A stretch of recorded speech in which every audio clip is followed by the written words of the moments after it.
Hello children, मैं आपकी संस्कृत की टीचर उषा किरण। आज मैं आप लोगों के बुक से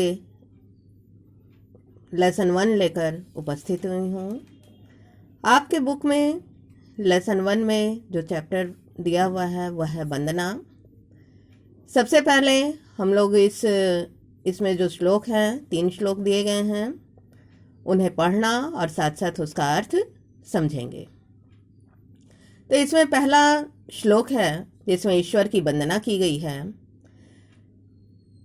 त्वम आदिदेवः पुरुषः पुराणः त्वमस्य विश्वस्य परम निधानम् वेत्तासि वेद्यं च परम च धाम त्वया ततं विश्वम अनंत रूपम। इसमें कवि ने कहना चाहा है, वे ईश्वर की प्रार्थना करते हुए कहते हैं कि हे ईश्वर, त्वम आदिदेव पुरुषः पुराणः, माने आप ही आदिदेव और पुरातन सनातन पुरुष हैं।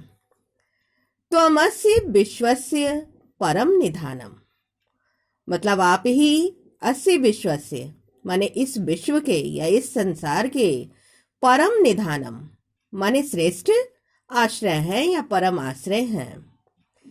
वेत्तासि वेद्यम च परम च धाम, आप ही वेत्तासी माने जानने वाले, वेद्यम माने जानने योग्य, परमम धाम माने परम धाम है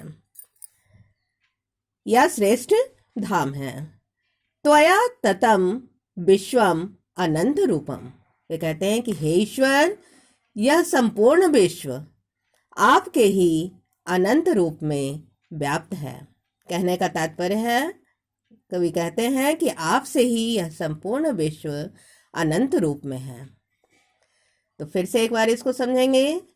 त्वम आदिदेवः पुरुषः पुराणः त्वमस्य विश्वस्य परम निधानम् वेत्तासि वेद्यं च परम च धाम त्वया ततं विश्वम अनंत रूपम। अर्थात हे ईश्वर, आप ही आदिदेव हैं, आप ही सनातन पुरुष हैं, आप ही इस विश्व के या इस जगत के परम आश्रय हैं, आप सब कुछ जानने वाले हैं, आप ही सबके द्वारा जानने योग्य हैं, आप ही परम धाम अर्थात श्रेष्ठ धाम है। हे परमेश्वर, आप के ही अनंत रूप में यह संपूर्ण विश्व व्याप्त है। अब सेकंड है, पितासि लोकस्य चराचरस्य त्वमस्य पूज्यस्य गुरुर्गरीयान् न त्वत्समो अस्ति अधिकः कुतन्यो लोकत्रये अपि अप्रतिम प्रभाव। पितासि लोकस्य चराचरस्य, कवि कहते हैं ईश्वर की प्रार्थना करते हुए कि हे ईश्वर, आप ही चराचरस्य लोकस्य पितासि, माने संपूर्ण चर और अचर इस संसार के पिता हैं, जनक हैं। त्वमस्य पूज्यस्य गुरुर्गरीयान्, आप ही इस विश्व के पूज्य हैं, आप ही गुरुर्गरीयान् यानी गुरुजनों से भी श्रेष्ठ हैं, उनसे बढ़कर हैं। न त्वत्समो अस्ति अधिकः कुतो अन्यो, न त्वत्समो अन्यो यानी आपके समान, त्वत्समो माने आपके समान, अन्यो माने दूसरा, न कुतः अधिकः यानी कोई भी अधिक नहीं है, यानी आपके समान दूसरा कोई भी नहीं है और न ही आपसे बढ़कर कोई हो सकता है।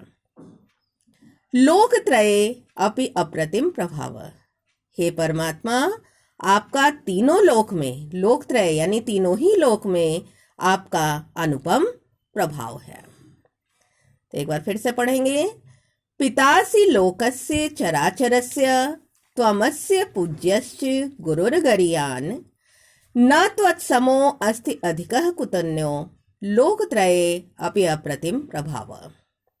अर्थात हे ईश्वर, आप इस संपूर्ण जगत के या इस संपूर्ण लोक के चर अचर सभी के जनक हैं, पिता हैं, त्वमसि पूज्यश्च माने आप ही पूजनीय हैं।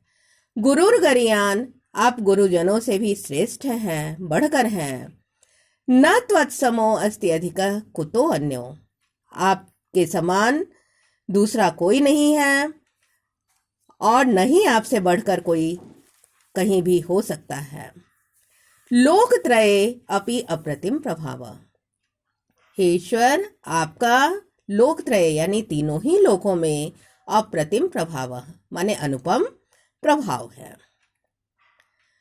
अब लास्ट और तीसरा श्लोक है, तस्मात् प्रणम्य प्रणिधाय कायम प्रसादे त्वाम अहम ईशमिड्यम पितेव पुत्रस्य सखेव सख्यो प्रियः प्रियार्हसि देव सोढुम्। इसमें कवि कहते हैं कि तस्मात् प्रणम्य प्रणिधाय कायम प्रसादे त्वाम अहम ईशमिड्यम। वे कहते हैं कि हे ईश्वर त्वाम अहम ईशम प्रसादे माने हे ईश्वर मैं आपको प्रसन्न करने के लिए प्रणम्य प्रणिधाय कायम, कायम यानी अपने शरीर को, प्रणिधाय माने झुकाकर, प्रणम्य माने प्रणाम करता हूँ। कवि कहते हैं कि मैं आपको प्रसन्न करने के लिए अपने शरीर को झुकाकर प्रणाम करता हूँ। पितेव पुत्रस्य सखेव सख्यो, वे कहते हैं कि जिस प्रकार से प्रसन्न होने पर पितेव पुत्रस्य माने पिता पुत्र के, सखेव सख्यो यानी मित्र मित्र के, प्रिय प्रियार्हसि और प्रिय अपने प्रिया के अपराधों को सोढुम माने सहन करने में समर्थ होता है, उसी प्रकार हे ईश्वर आप भी मेरे सभी अपराधों को सहन कीजिए। एक बार फिर से इसको समझेंगे। तस्मात् प्रणम्य प्रणिधाय कायम प्रसादे त्वाम अहम ईशमिड्यम पितेव पुत्रस्य सखेव सख्यो प्रियः प्रियार्हसि देव सोढुम्।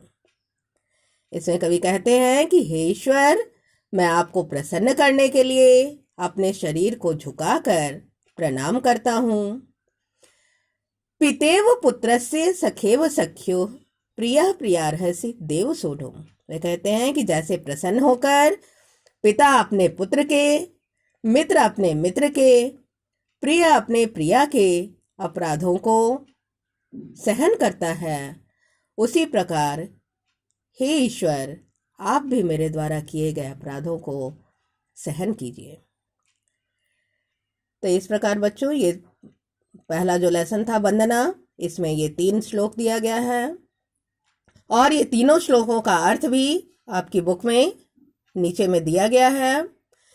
तो आप सभी लोग अपनी फेयर कॉपी में संस्कृत की एक एक श्लोक को लिखकर उसके नीचे उसका अर्थ भी लिखेंगे। जैसे पहले पहला श्लोक संस्कृत में लिखे, फिर उसके नीचे पहले श्लोक का अर्थ बुक से देखकर कॉपी में लिखिएगा। फिर इसी तरह से करके तीनों श्लोकों का अर्थ आपको लिखना है। पहले श्लोक लिखना है, फिर उसके नीचे उसका अर्थ लिखना है। इस लेसन में आपके बस इतना ही दिया गया है, कोई क्वेश्चन आंसर नहीं है। तो इसमें से आपको इन तीनों ही श्लोक को पढ़ना मैंने बताया है और साथ साथ अर्थ आपका दिया ही हुआ है बुक में, मैंने समझा भी दिया है इस वीडियो में। तो आप लोग कोई भी एक श्लोक जो आपको आसान लगे उसे संस्कृत में याद कर लीजिएगा और साथ ही में उसका अर्थ भी। मैं जल्दी ही आप लोगों के सामने नेक्स्ट लेसन 2 लेकर उपस्थित होंगी। तब तक के लिए धन्यवाद। जय हिंद।